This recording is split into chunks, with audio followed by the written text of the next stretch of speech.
Hello class 11th आरोह भाग 1 में जो आपका पाठ है रजनी, उसकी व्याख्या और प्रश्नोत्तर आपको पहले मिल चुके हैं। इस वीडियो में हम उसका एमसीक्यू देखेंगे। तो इसका पहला प्रश्न है, रजनी पाठ में कुल कितने दृश्य हैं? 7, 3, 4, 9। तो इसका सही उत्तर है कि रजनी पाठ में कुल 7 दृश्य हैं। इसका दूसरा प्रश्न, लीलाबेन कौन है? रजनी की टीचर, रजनी की पड़ोसन, अमित की टीचर या रजनी की बहन? तो इसका सही उत्तर है कि लीलाबेन रजनी की पड़ोसन और अमित की माताजी हैं। रजनी पाठ की लेखिका हैं ममता कालिया, मन्नू भंडारी, शिवानी, कृष्णा सोपती। तो रजनी पाठ जिन्होंने लिखा है उनका नाम है मन्नू भंडारी। रिजल्ट किसका आने वाला था? नमित, अमित, सलिल, सचिन। तो जिसका रिजल्ट आने वाला था, जिस कारण से रजनी लीलाबेन के घर गई थी, वो था अमित। अमित किस कक्षा में पढ़ता था? कक्षा 10, कक्षा 7, कक्षा 8, कक्षा 9। तो सही उत्तर इसका है कि अमित कक्षा 7 में पढ़ता था। रिजल्ट क्योंकि आने वाला था, इसलिए अमित की माँ ने मिठाई मंगा कर रखी थी। तो कौन सी मिठाई थी वो? बर्फी थी, रसमलाई, रबड़ी, मिल्क केक। तो अमित की माँ ने जो मिठाई मंगा के रखी थी वो थी केसरिया रसमलाई। अमित को कक्षा में कौन सा स्थान मिला? पहला, दूसरा, छठा, 7वां। अमित जैसे होशियार बच्चे को कक्षा में छठा स्थान मिला था, इसीलिए रजनी उसके टीचर से मिलने स्कूल गई थी। गणित में अमित को कितने नंबर मिले? 75, 72, 79 या 81। तो इस बार गणित में अमित को केवल 72 मार्क्स यानी कि 72 नंबर मिले थे। अब सवाल ये उठता है कि अमित के नंबर गणित में पहले से कम क्यों आए? तो अगला प्रश्न यही है, अमित के गणित में नंबर कम क्यों आए? इसका एक ऑप्शन है ट्यूशन देर से लेने में, ट्यूशन ना लेने से, कम पढ़ाई करने से या बीमार पड़ जाने से। तो ट्यूशन ना लेने से अमित के नंबर कम आए थे, ऐसा पाठ कहता है। अमित के टीचर ने उससे क्या कहा था? कक्षा में रोज आने के लिए कहा था, ट्यूशन लगवाने के लिए समझाया था, कक्षा से बाहर जाने को कहा था या अपने आप मेहनत करने के लिए कहा था? अमित के टीचर ने उससे ट्यूशन लगवाने के लिए समझाया था। जो उनके टीचर थे, या जिसे हम सर कह सकते हैं, सर का क्या नाम था? मिस्टर पाठक, मिस्टर शर्मा, मिस्टर गुप्ता या मिस्टर प्रवीण? तो जो उनके टीचर थे उनका नाम था मिस्टर पाठक। अपने कम अंकों के लिए अमित किसे दोषी मानता है? अध्यापक को, रवि को, रजनी को या माता को? अपने कम अंक आने के लिए अमित अपनी माँ को दोषी मानता है। हाफ ईयरली में अमित के कितने नंबर आए थे? 92, 96, 82, 72। तो हाफ ईयरली में अमित के 96 नंबर आए थे और फाइनल में कम आए, इसी कारण से वो परेशान और उदास था। जब उसके टीचर ने उसे समझाया था कि ट्यूशन लगवा ले, तो उसका ट्यूशन क्यों नहीं लगवाया गया? तो गणित का ट्यूशन क्यों नहीं लगवाया गया, ये अगला प्रश्न है।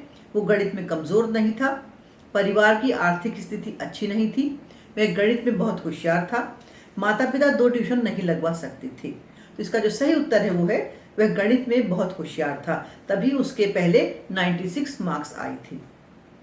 कम अंकों की शिकायत लेकर रजनी सबसे पहले किसके पास गई? निदेशक के पास, अध्यापक के पास, हेडमास्टर के पास या रवि के पास? तो सबसे पहले वो हेडमास्टर साहब के पास गई थी। वक्ता कौन है और किसे संबोधित कर रहा है? वक्ता लीला है और रजनी को संबोधित कर रही है। वक्ता रवि है और रजनी को संबोधित कर रहा है। वक्ता रजनी है और हेडमास्टर साहब को संबोधित कर रही है। वक्ता रजनी है और पाठक जी को संबोधित कर रही है। तो इसका जो सही उत्तर है वो है वक्ता रजनी है और हेडमास्टर साहब को संबोधित कर रही है, क्योंकि सबसे पहले वो हेडमास्टर साहब के पास ही गई थी। अगला प्रश्न है, रजनी क्या चाहती है? अमित के नंबर बढ़ाए जाएं, अमित की गणित की कॉपी दिखाई जाए, होशियार बच्चे का ध्यान रखा जाए या इनमें से कोई ऑप्शन ठीक नहीं है? रजनी केवल इतना चाहती है कि अमित की गणित की कॉपी दिखा दी जाए। रजनी किसे कुर्सी छोड़ने के लिए कहती है? हेडमास्टर साहब को, गणित अध्यापक को, शिक्षा निदेशक को या बोर्ड सचिव को? तो रजनी हेडमास्टर साहब को कुर्सी छोड़ने के लिए कहती है। रजनी हेडमास्टर साहब को क्या चेतावनी देती है? ये इसका अगला प्रश्न है। शिकायत करने की, अनशन करने की, आंदोलन करने की, रैली निकालने की? तो रजनी हेडमास्टर साहब को जो चेतावनी देती है वो है कि वो आंदोलन करेगी। इसके बाद क्या हुआ था, ये अगला प्रश्न है। हेडमास्टर साहब किस पर बिगड़े? रजनी पर, अमित पर, अध्यापक पर, चपरासी पर? तो हेडमास्टर साहब जिस पर नाराज हुए या बिगड़े वो चपरासी था। वो घर पर क्या भूल जाता है, ये अगला प्रश्न है। घड़ी, मोबाइल, फाइल, चाबियां? तो रवि घर पर अपनी फाइल भूल जाता है। स्कूल से निराश होकर रजनी कहाँ जाती है? संपादक के पास, निदेशक के पास, शिक्षा मंत्री के पास, लीलाबेन के पास? तो स्कूल से निराश होकर वो निदेशक के पास जाती है।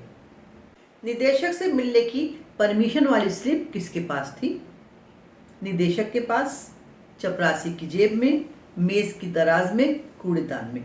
तो जो परमिशन वाली स्लिप थी वो चपरासी की जेब में जाकर खो गई थी, यानी चपरासी ने जेब में रख लिया और उस पर्ची को वो अंदर ले जाना जैसे भूल गया। नेक्स्ट प्रश्न इसका है, निदेशक ने नई शिक्षा प्रणाली पर क्या ऑर्गेनाइज किया? प्रदर्शनी, सेमिनार्स, नुक्कड़ नाटक, संगीत सम्मेलन? तो इसका सही उत्तर है सेमिनार्स।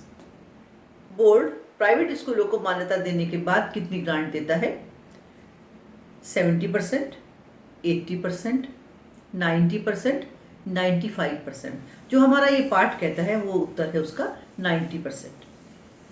निदेशक क्या सलाह देते हैं?